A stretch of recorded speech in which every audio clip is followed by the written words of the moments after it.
Welcome to the Investor Shed Podcast with Nick Beveridge, the ultimate source for all things investing and beyond. For free tools, tips, and tricks, go to northidahorei.com. Today's episode features Stephen Doty. Stephen is a young real estate investor, a world traveler, and a master of creative deal-making. He talks of his travel experiences and how he buys all of his rental properties with innovative financing. Stay tuned.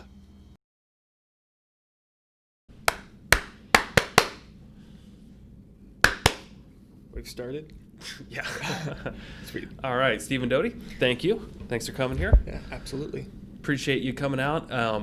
So last year, I was always watching my Facebook, and you're a friend on my Facebook, and I got extremely jealous because you kept posting photos of you in the desert, riding on camels around pyramids, and you were just all over the world, right? Yeah. It was like 3 or 4 different trips, 5 continents, 24 countries. 24 countries. Yeah. Okay. So all in like 2019, right?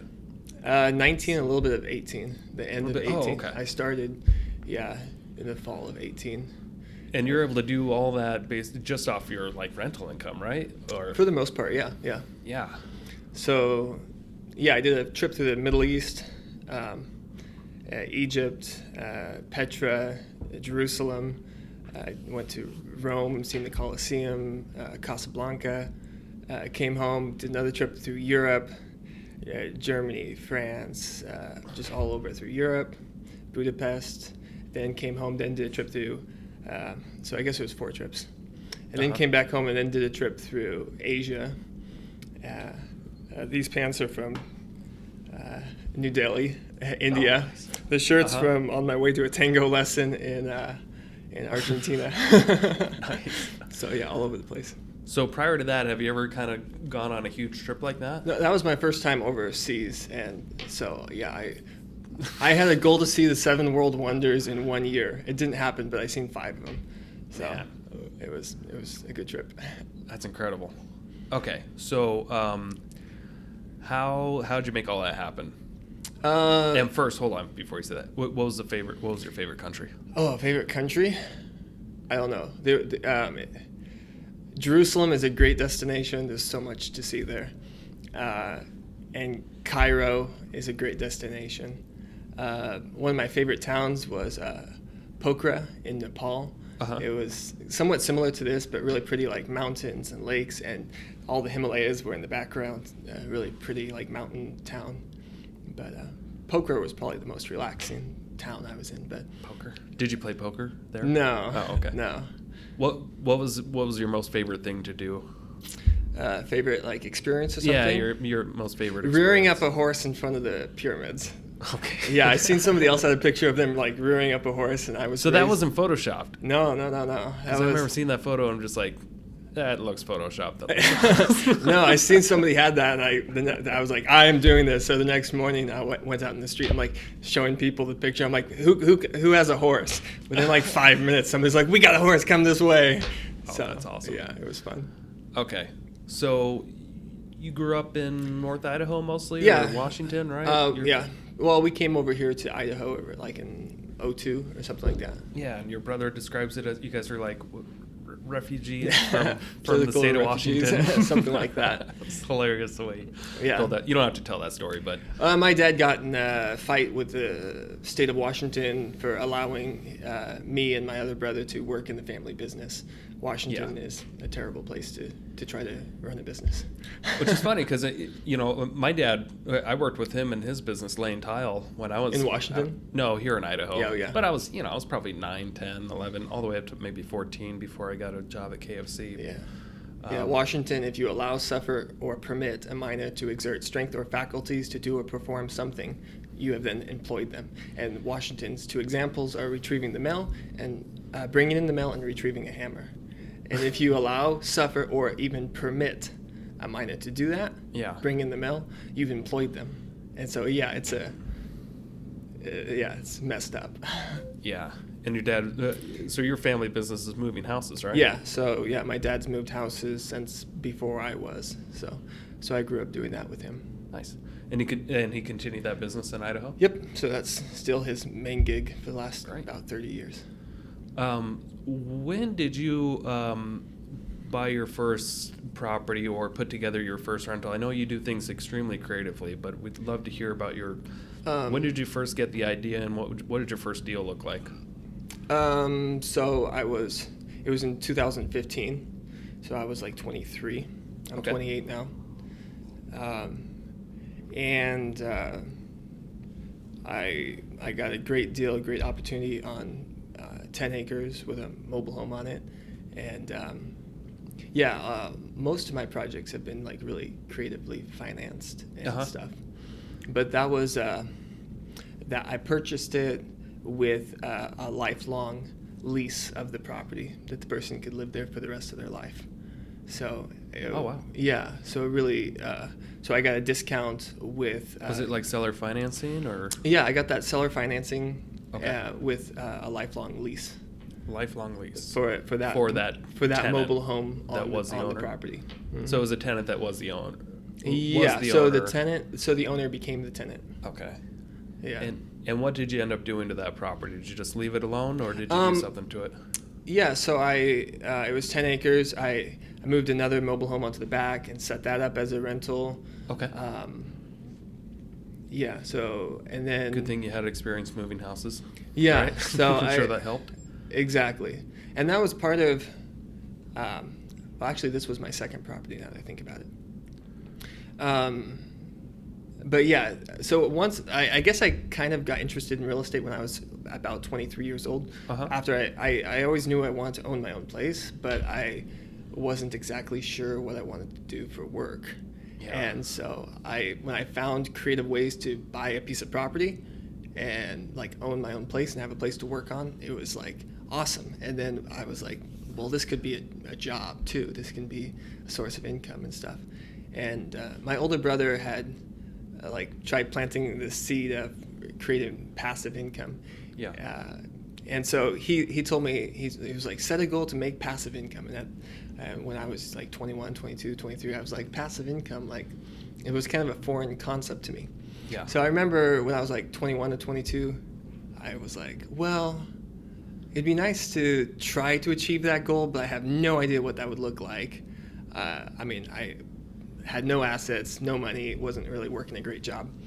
And I was like, well, it'd be cool if I could make like, I want to get a gym membership already. It'd be cool if I could make $30 a month just to cover a gym membership. That was literally my first like Set your passive bar pretty income. low. That was my first passive income goal when I was like 21. Okay. And, or 22 or something like that. Just because I mean, the idea of making money when you're not working was a foreign concept to me. I just assumed I was going to have to work for money. Mm-hmm. But I started listening to a bunch of audiobooks, Richest Man in Babylon, and a lot of great audiobooks, and that was really inspirational for me. And I was like, I should try to build some passive income and wealth. And I thought real estate was a good avenue. So fast forward a year later, when I was 23, a year or so after I set that goal to make $30 a month, I then was bringing in like $800 a month, although half that was going to a mortgage payment. But I was actually, making $100 a week, essentially cash flowing, and I was like, "That's cool. That's exciting." Even though, $100 a week. Yeah. Yeah, it was like $400 a month that I was cash flowing. Which is a lot for a 23-year-old. Yeah, especially on this was my second property, I guess.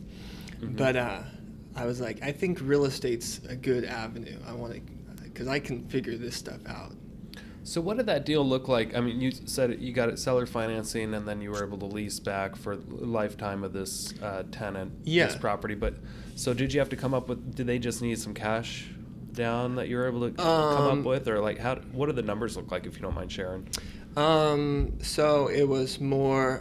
That one was through a friend, so that one wasn't something I was actively looking for. Somebody like offered me the opportunity. And I was really grateful for it. It was a really providential situation. And so it was really mutually beneficial to both of us. I was able to acquire a nice property. They were able to stop all their mortgage payments, not worry about insurance on the property, any extra expenses, and I was going to help maintain the property and take care of any problems. So they were getting, for the rest of their life, a free place to live. So Okay. So it was an interesting So providential you took opportunity. over the mortgage? Yes. Okay, so it wasn't really seller finance, or was Well, it seller, like finance, a wrap? Yeah, so my mortgage payments went to who that person had been making their mortgage payments to. They reassigned the loan to me. Okay. And the deal was they just got to stay there on the property? They got free rent and maintenance for the rest of their life, and Wow. a place to live so they got rid of most of their bills and had a caretaker to take care of the place for them. Do you remember what how much that mortgage was and what the property was worth? I got it for definitely a lot less than What it was market value. Yeah. worth? Okay. Probably like 50% of market value or something like that. Oh wow. But it was coming with, a lifelong lease agreement for free. Yeah. So it was an unusual, creative way of. And did you tell them in advance that you were going to have to do something with the property to make money? Like Yeah, that was lease all. out the back end. Okay. And so what? So how much money did you have to come up with initially to make this deal work? To make this deal work, zero. Zero. So you just had to be responsible for the mortgage payment. Yeah. So I took over. Yeah. Yeah, and then you were just so I'm assuming you bought it for whatever the balance was left on the mortgage, which is probably about half of market value. That sounds cool. Yeah, it was an amazing opportunity, like I said. So how much? So sorry to interrupt, but so the backside of this, you brought on another mobile home or manufactured home. What did that cost you to bring in, and did you? I bought it for like $1,000 and set it up myself. Okay. So is this a house that somebody was removing off of a property so maybe your dad with my got? dad being in The house moving moving business, yeah. Mobile homes aren't really worth his time if he gets them for cheap or for free. Okay. And so I kind of have an in on getting houses. Yeah. So I've since then bought lots specifically waiting for my dad to find a good deal on homes to buy from him and then set up again. But he Great. sells a number of homes every year, sells them delivered to the property. Okay. Gotcha. So I bought one mobile home from him, and I've got two other mobile homes that I later flipped, and So you were able to put this. So 10 acres is big. What'd you do for utilities? So I ran all utilities. I did all the work myself. Okay, you did the work yourself, which is huge. Because I'm sure somebody else that would charge you. A heck of a lot So to I do already had something some hands-on experience with some of the stuff, but I mean, my dad's business takes a lot of creativity and common sense to pick up a house. Every house is different. Every house is built different and shaped different, and so every time he shows up and quotes a bid on how much it'll take to pick that house up or to move that house, there's a lot of thinking and wrestling through and just figuring it out. Yeah. And so I was used to that type of work of just making things happen and figure it out.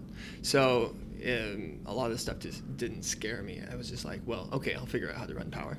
Okay. So I rented a trencher, figured out permits, figured out how to put in septic systems, figured out all that stuff. Okay. So the house only cost you $1,000. What did it cost you in materials to put? A few more to hook up? thousand. A few more? Yeah. It's like another. So what? $6,000? Yeah. And this being one of your first deals, how'd you get the money for that? So when my older brother turned me on to a bunch of really good audiobooks when I was like 18, like 10 years ago, I really just started listening to audiobooks all the time. So I was always listening to 7 Habits of Highly Effective People or Think and Grow Rich, or there's just dozens and dozens of great books I've listened to. But a common theme was, part of all you earn is yours to keep. Save a percentage. So when I was 18, I started saving 10% of all my income. Okay. And at that point, I mean, I didn't really have any big plans of wealth at all. I mean, I had plans of travel, health. I had different goals. I almost bring today my plaque that sits beside my bed, where I have a picture for different areas of my life. Uh-huh. And I put together a life mission statement when I was like 18 or 19, and I printed out a picture with the quote that I wrote for each key area of life. And but the financial one wasn't a big part of that until I was into more in my mid-20s. I was like, I actually want to pursue more finances. Yeah, it makes doing the rest of your life a lot Yeah, better. it does. When you have your finances set, Yeah, it sure makes the rest of life much easier to comprehend. exactly. Yeah. Exactly. And so now I pursue wealth, not necessarily for wealth, but for time. I understand how it saves you time. Yeah. So time is everything. So some of my friends who are like, well, you're focused on money, like there's more to life than money. And I'm like, no. I'm focused on life. I'm creating money now so I get my life back. You're the one focused on money. You want to spend 40 hours a week on it. I'm not going to spend 40 hours a week on money. 20 hours a week is plenty. So a different perspective for sure. Yeah, totally different perspective. Yeah. So another thing about that, which may sound cruel, is when an employee type mindset. Mm-hmm. They're really only serving themselves. Yeah. For the most part, because they're going to work for trading their time for a paycheck, and they're not really providing much value. Out there. You're not providing, and that's why, and the government sees that, and that's why they get taxed the highest amount as an employee. But as like an investor or a business owner, you are creating jobs. Mm-hmm. You're creating housing. Mm-hmm. You're creating so much, and I feel like the wealthier you are, usually it's because you've it has a direct result for unless you're like a money manager just playing on a computer. But typically, the wealthier you are, the more you've done for your community. Absolutely. That's more evident, I think, in the Jewish culture. If they see somebody with wealth, they show them extra respect because obviously they must have done more for their community to merit such wealth. So it's like a different perspective on wealthy people, I think, more in the Jewish culture. Mm-hmm. But yeah, I think Brandon Turner, somebody criticized him when he said, he bragged, or he didn't brag, but he said, I've got like 100 rentals. And somebody said, no one should own 100 rentals. And he was like taken back by that, like, what? Like, I'm providing housing for 100 people. Like, how many people are you helping with housing? Like, and it's not just that. I mean, think of how many jobs he's created. Yeah. Like with handyman work and property managers that could, get an income. And, I mean, the list goes on and on and on. Loans that were created, lenders, inspectors, appraisers, all these people got paid as a result for Brennan buying 100 houses. Yeah. I mean, it has a huge effect on the entire community. Yeah. Jim Rohn says you don't get paid for time. You get paid for bringing value to the marketplace. Yep. And can you bring twice as much value in the same amount of time? Is that possible? And he's like, the answer is, of course. If you listen to much Jim Rohn, he's always saying, of course. Of course. But that's probably the one guy I haven't listened to much. Jim of his Rohn? Stuff. Yeah. He's probably my favorite. He's probably my favorite. He's really good. He talks a lot about like the psychology or the philosophy or your personal philosophy that controls where you end up in life. I listened to a lot of like Napoleon Hill and Robert Kiyosaki and Anthony Robbins, those guys, but not yet Jim Rohn. Yeah. I'll work on it. He's really good. He's probably my favorite. Yeah. Okay, so what I gather, if we go back to that property, so since you were 18, you had a few years of saving 10% of your income, so you had a little bit of savings to cover that small expense. Yeah, and I had already hooking the utilities up by yourself. So I actually was saving 20% of my income for about that 5 years from 18 to Oh, okay. 23. I saved 10% in an envelope, Jim Rohn said, called active capital and 10% as passive capital. He said for your passive capital, try to find some passive way to invest it, but for your active capital, try to actively figure out how to invest it. So I was trying to understand what investing was, and so I tried flipping a truck. I tried buying silver. I bought Bitcoin. Yeah. This was back in 2013. Should have kept it. Yeah. So I experimented with getting familiar with investing, and I think that was crucial to start where I was with. I remember being such a stickler that when I ended up with $5 from helping a neighbor or something, I went and got change in quarters so I could put 50 cents in one envelope and 50 cents in another envelope. After that, I was like, no, I'm only going to do it if it's over $1.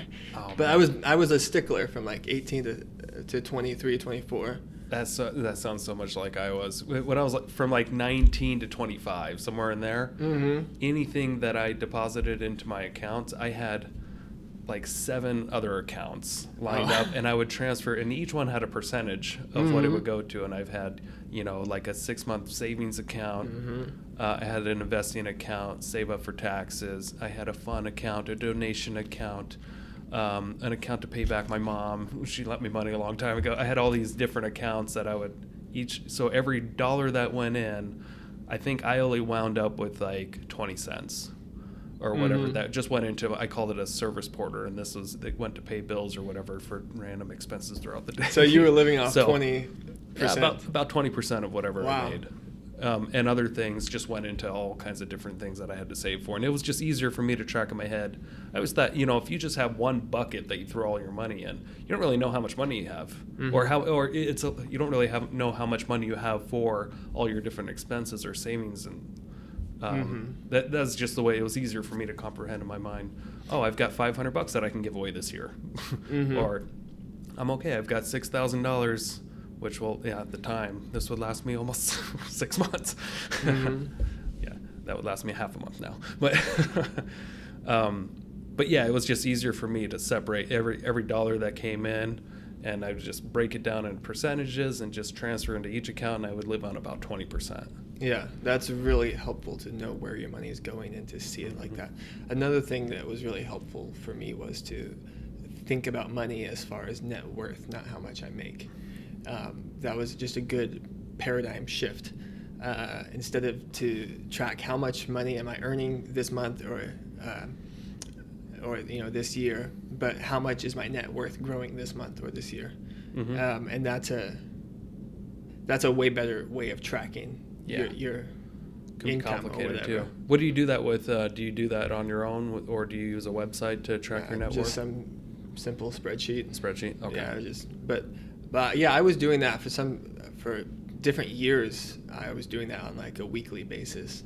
Not that it would shift any on a weekly basis, but I just wanted to know the number for myself, because I knew if I kept that number in my mind, it would help me be more creative in seeing how to grow it. Yeah. So I think there's a lot of psychology that comes into all of this stuff. But yeah. Okay, so if we go back to that 10-acre property, sorry, we're going to wrap up on this one, but I'd like to look at the full deal if I could. So you invested another few $1,000s putting a manufactured home on the back end of that 10 acres. What did that one rent for? $700. $700. And in the last 5 years, have you upped the rent at all? So it's renting for $700 now. It was actually renting for less. Okay. I think I was renting it for a bit less. I've changed the rent up and down several times. But if I have a great tenant, I'll often drop the rent on them just to keep them there. If I have a bad tenant, I'll raise the rent. Okay. And so you're doing the property management as well? Yeah. On these properties? Yeah. And then you had mentioned, you're like, oh shoot, I actually bought another property before that one. Do you want to talk about that one? That was I think pretty much every property I bought for at least half of tax assessed value. The other property I bought was half of tax assessed value. Half of tax assessed value. Which is funny, because so the tax assessed values are really about, in this Kootenai County, they're about 80% of what the actual market value is. Yeah. So you actually bought for less than half of market value. Yeah, most of my properties I bought for around 40% of tax assessed value. Wow. Yeah, so I have like a 70% equity position in overall in my portfolio right now. Okay. So I probably should be borrowing more money to invest in more things, but the other one was 16 acres I bought with a partnership with one of my brothers. Okay. Yeah. And what did that deal look like? It was there was all my properties have been like problematic for some reason. This one was landlocked, Okay. but there was a way of fighting, and I felt confident that I could get the legal access through it. And if not, it was bordering a family member's property, and I knew I could work a deal with a family member. So we just heard about this property word of mouth. It was an adjacent property going up for sale, and so me and my brother bought that, and I later sold my share of that and sold out of it. Okay. Do you ever feel like you're like just a professional problem solver Yes. at times? Yeah.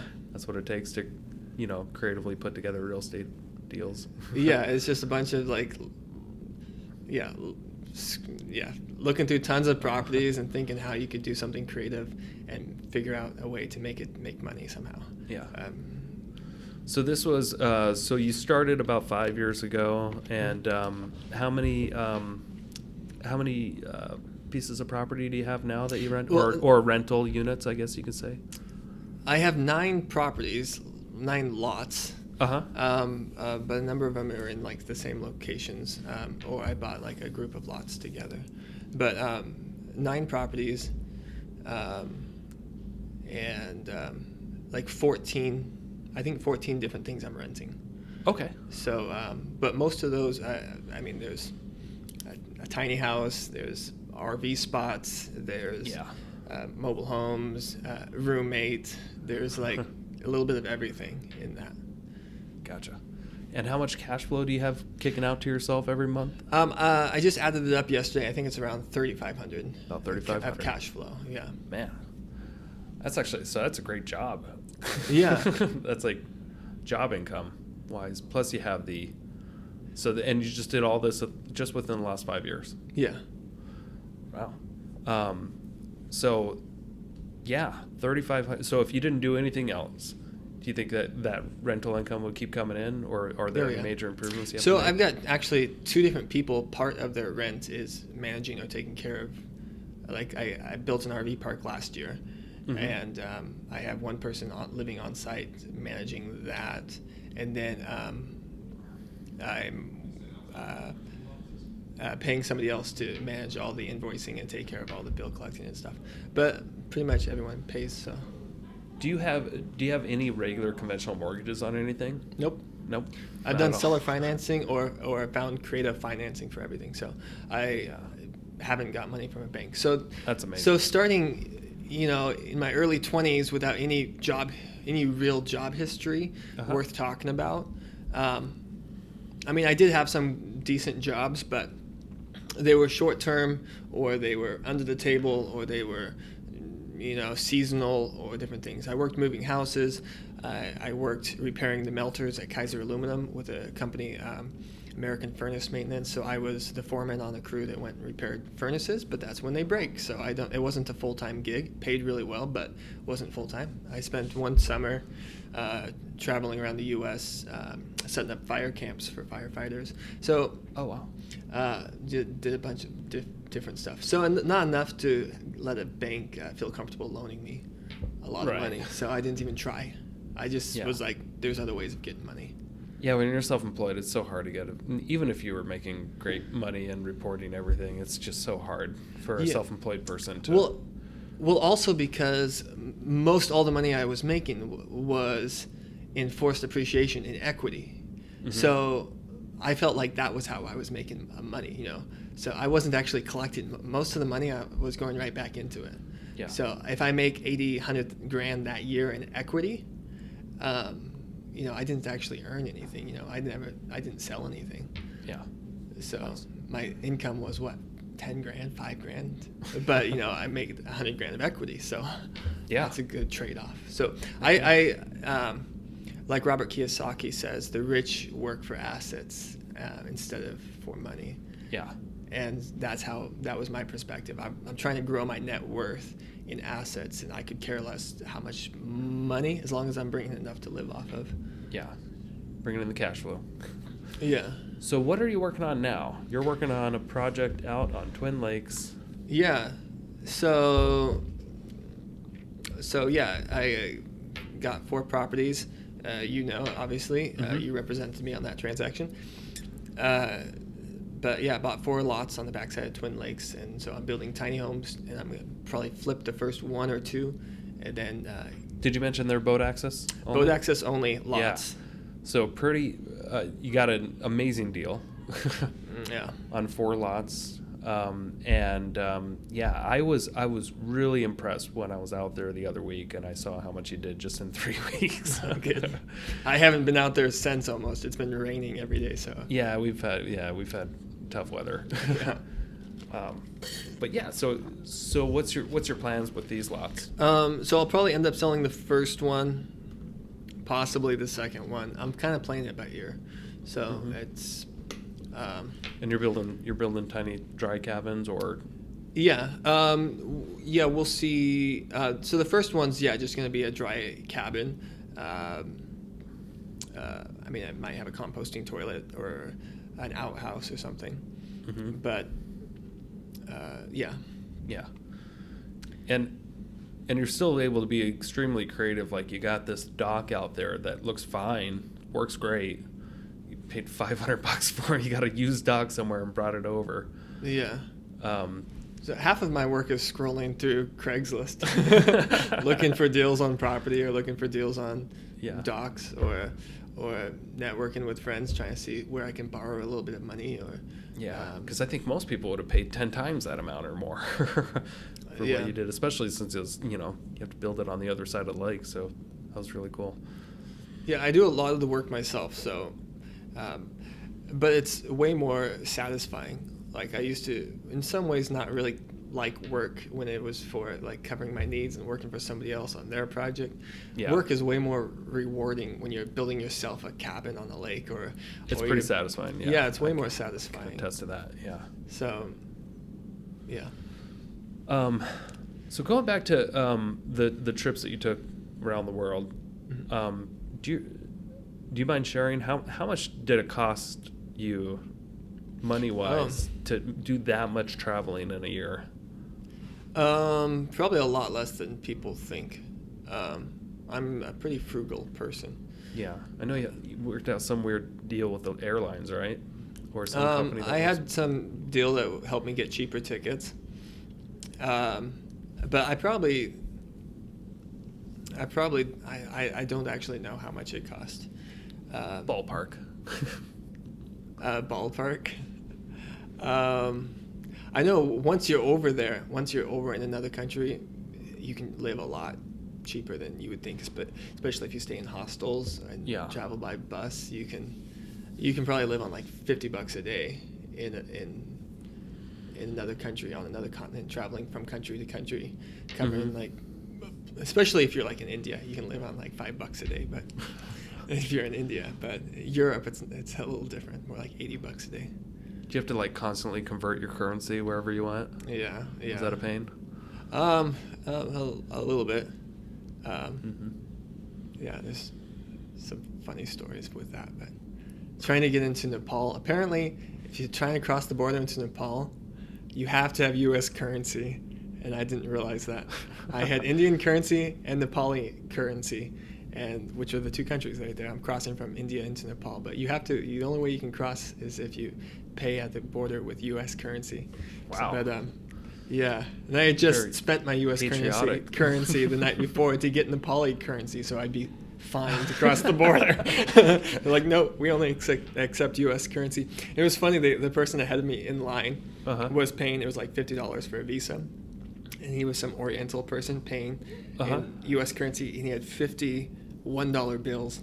And the guy at the crossing would pick up a U.S. $1 bill, and he would look at it, flip it over, look at it, set it down. He did that for like all 50 bills. Oh my God. It was so funny. not as trusting over there on the border of Nepal. I guess not. That's funny. Okay, so so you're still kind of you got obviously a tremendously good deal on the boat access only lots, but you're still not 100% sure what you're going to do with them. No, right? not exactly. I mean, Yeah. it'll add equity to my portfolio if I keep them. If I sell them, I'll pay off some of my other debts and just get a lot more cash flow. Mm-hmm. And some of my loans are going to be paid off within 2 years or 3 years. So even if I don't do anything, my cash flow will bump up an extra $1,000 in 2 years without even raising rents or, just by paying off. So Yeah. So do you think you might keep any of these lots as rentals? yeah, definitely. Really? So Okay. one of the lots I really like I want to build like a 700-800 square foot house, but that's not going to be this year. Possibly next year or Okay. the following year. But this year I think I'll just build 2 cabins, sell one, keep one for a little cabin for myself, or rent it, or I don't know. I'm playing it by ear. Okay. How many rental units or properties do you envision yourself having in the future? So I don't actually have a goal for that. I have different financial goals. Yeah. Of how much passive income I want. I have just different thresholds of how much. Last year I set a goal to increase my cash flow by $1,000, and I started the year not knowing how I was going to do that. Yeah. And ended up, after thinking for 2 months, I decided the best way would be to build an RV park. So I built an RV park and increased my cash flow by $1,500 or something like that. And this year it was to increase my net worth by a certain amount, and I'm feeling pretty confident that's going to happen. Okay. So you take your goals 1 year at a time. So by the end of this year, you'll figure out what you're going to do next year. Yeah, this year, I wanted to increase my net worth, and it looks like I'm on track for that. So Okay. Do you think you'll eventually have property managers that might take care of a lot of the grunt work for you? So I'm kind of training a couple. I've got 2 people doing most of the managing right now. Oh, okay. So I have an on-site manager for the RV park. Yeah. And is an RV park is it like a nightly rental thing, or is it no? monthly? It's month to month. Month to month. And I only will rent to somebody if they're planning on staying at least 6 months. So how does that work? Do they just call you, or do you have like a sign outside the RV park? I like can if there's a fill spot those available? really quick. Okay. An ad on Craigslist or an ad on Facebook will fill out the park in a week. Do you have much? What kind of calls or requests do you ever have for? Do you have any kind of calls on an RV park when something goes wrong? I haven't had anything go wrong. I've just had one noise complaint. Noise complaint. Okay. For one of the people's dogs. Gotcha. So. Are a lot of these people like living there full time? Yeah, for the most part, or are they in um, between housing? Full-time RVers. It's more like a mobile home park. There's enough people that live permanently in RVs. Yeah. To be able to just rent year-round. Do you mind diving deep into the RV park deal and how what you bought that for, how you bought it, how many spots you put in, what it cost you to do all the work yourself, and what kind of income? I built the whole RV park last year while traveling through over 20 countries. So I was only actually here in the U.S. for about 6 months. Okay. I did it for really cheap. I started with bare land. I drilled the well, bring power to the property, put in several septic systems, ran all the utilities to 8 spots, built 2 roads. Okay, so you had 8 spots that you were able to fit onto. How many acres? That one's actually just over half an acre. So that whole only a half acre. Yeah. So this is a pretty small lot. So yes. Were you able to was it zoned right? Or did you have to change the zoning at all? I didn't have to change the zoning. I found creative loopholes. Okay. But a lot of wrestling through stuff with the county, and a lot of a challenging thing. It's challenging. Is it? Well, yeah. Are Just the challenges over? Or are they still on? No, I don't have any challenges at the moment. Okay. No, but just a lot of going back and forth with the county, making sure they understood their own codes. Oh, so can you tell us about these loopholes? I'm curious. Well, there's just different ways you can classify RVs. There's different ways you can classify them as a mobile home. There's just different creative ways of building an RV park, I guess. But it was also on multiple lots. It's just only a half an acre or more, but it was on multiple lots, and they were zoned quite nicely. So it was all legit, but it took a bit of figuring out for sure. Okay, gotcha. So you were able to do this all within 6 months? Yeah. So it spanned longer than that, but I was only in the U.S. for about 6 months. So. Okay. Yeah. So what'd you buy the property for? You don't want to know. 16 grand. Okay, that's great. Yeah. But you had to put it in a well. Yeah. So I mean, I dumped like 40,000 into the property. 40,000. Okay. Yeah. That's not too bad. So, and was this well producing enough for 8? Yeah, it's eight spots? producing over 100 gallons a minute. So. And is it like one septic system, or did you have to put in 8? Yeah. A lot of septic systems. It was. So several septic systems. Yeah. You had to put. Okay. Did you have to do 8? No, not a full 8. Okay. No, so you're allowed some to shared. do 2. Okay. 2 RVs per septic system. 2 RVs. Okay. So every house septic is allowed to have an RV hookup to go into it. So I got septics approved for houses, and so it would be approved for 2 RVs if I wanted to just hook up RVs to them. Gotcha. So you put in 4 septic systems. Does that sound right? Mm-hmm. Okay. And then you ram power to did each one have kind of like just a stub or like a 30 amp breaker, 40 amp, 50 amp breaker? They have a normal RV pedestal with a 50, 30, and 20 amp breaker, and a meter at each spot. I mean, I could find pictures, but I don't know. I guess we don't need that. Oh, it's okay. Yeah, I'm just curious. I'm just trying to picture it in my mind. Mm-hmm. So basically, just pads. You got your electric. Mm-hmm. Septic hookup, water hookup, and you got 2. Okay. So, how much are you getting per month on these spots? 400 for some spots. At other places, I'm getting up to like 550. So. Okay. And are they paying electric or are you? They are. Okay, so you don't have any electric bills. And you've got how much gross coming in on that? Like 28. 2,800? Something like that. Yeah. I'm working off. And you're all in, I'm guessing, under 100 grand. Yeah. And my own labor. That's pretty good. Yeah. So, where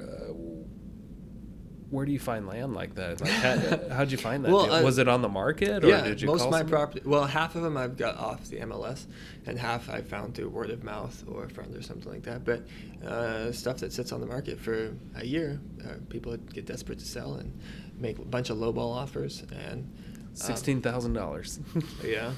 And that was an MLS deal. Yep. Wow. Yep. Turned it into an RV park. Yeah. That's pretty incredible. And the waterfront properties were MLS. Yeah.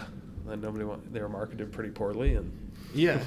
So I mean, I'm looking at properties all the time, and I lay in bed at night and just scroll through properties, and just, I mean, you can scroll through hundreds of them in an hour, and obviously say no to 95% of them without even clicking on it. yeah. But occasionally you see something really cheap, and you're like, I wonder why that's cheap. Click on it and start adding numbers and seeing if it works. Mm-hmm. Call on a bunch of people and chat. And most of them I was able to do, like, go back and forth with them for a month verbally without submitting any written offer, and just fill them out. And if they weren't ready to come down, just drop it and call them back a month later. And sometimes you just get lucky. You call them back a month later, like, so what if I did this type of offer? And they're like, okay, we'll consider it. Send us a written offer. And Now, I know for a fact you're not just saying that, because a couple of years ago you called me on one of my listings, And I think that was the first time we ever spoke. But it was at least a couple of years ago, it was that property on Miller. Oh, yeah. And since then, you've called me back about it like at least 4 or 5 times in the last couple of years. Just curious where the seller's motivation is. Would they take this? And I think you've made at least a couple offers. Yeah. But I got to commend you on that. A lot of people just give up after the first time. Yeah. But who knows? Maybe someday you'll own that property because it's still listed. Yeah, if you'll come down on the price. Yeah.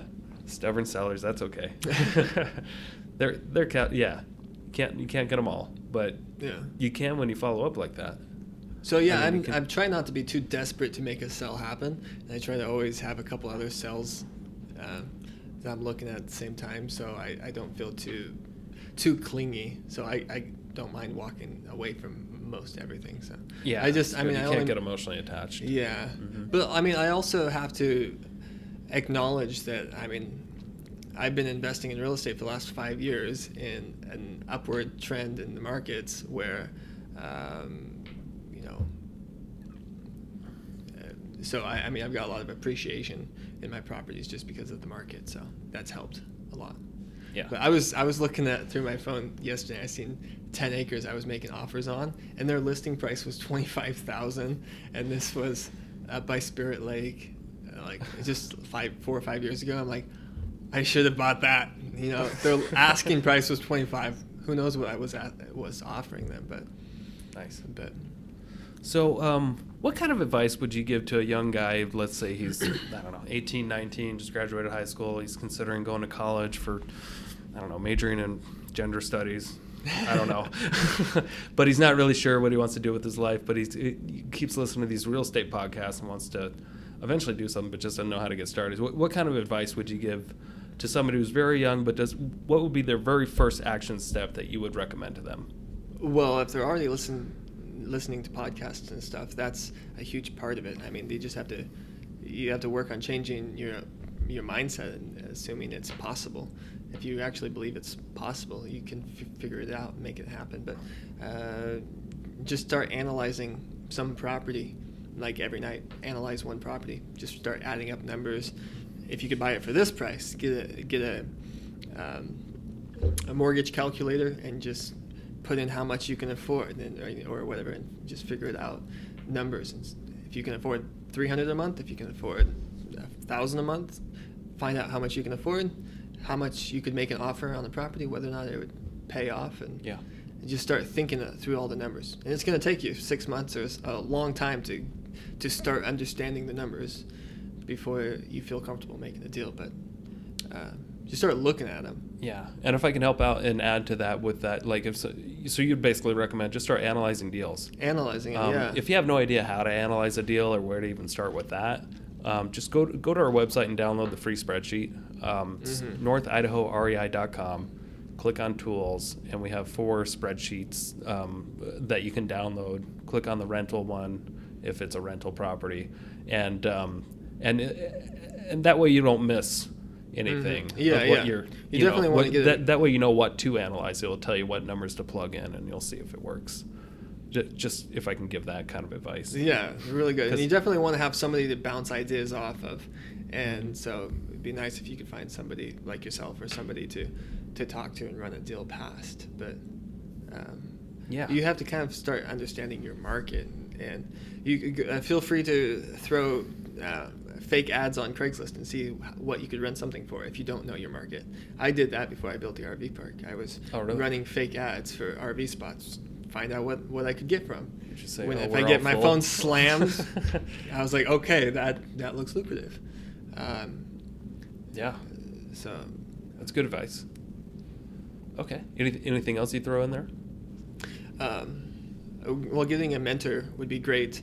That would be awesome. And stick with listening to good podcasts and learning that way. Okay. But then once you kind of have that squared away and you're listening to podcasts and you're learning from people, that's when you really need to start analyzing deals and understanding your own personal market and maybe narrowing down your criteria of what exactly you're looking for. But see if you can find any holes in your local market or any niche. So So I would imagine the last 5 years of real estate investing, you've probably made some mistakes here and there, right? Yeah. What would you say is your biggest mistake that you would warn people not to do? If you can think of anything. As little or big as you want it to be. A mistake? Not starting sooner. That's a good one. Yeah, most of my mistakes are relevant to a specific thing, which wouldn't apply to most people. But I've made mistakes with lots of things. I've had problems. I've got violations. I had a lawsuit. I've had problems with Yeah. with different deals, and so it doesn't always work out. But your biggest mistake was not starting sooner. Probably. That's encouraging. Yeah. Awesome. Well, I appreciate. Thanks for taking the time to tell your story, and I thought this was amazing. Thank you very much. Yeah. Thank you. See ya. Thanks for tuning in to the Investor Shed podcast. Please like the video and subscribe to the channel for instant access to all future episodes. If you or someone you know has investing experience or stories to share, reach out to us in the comments.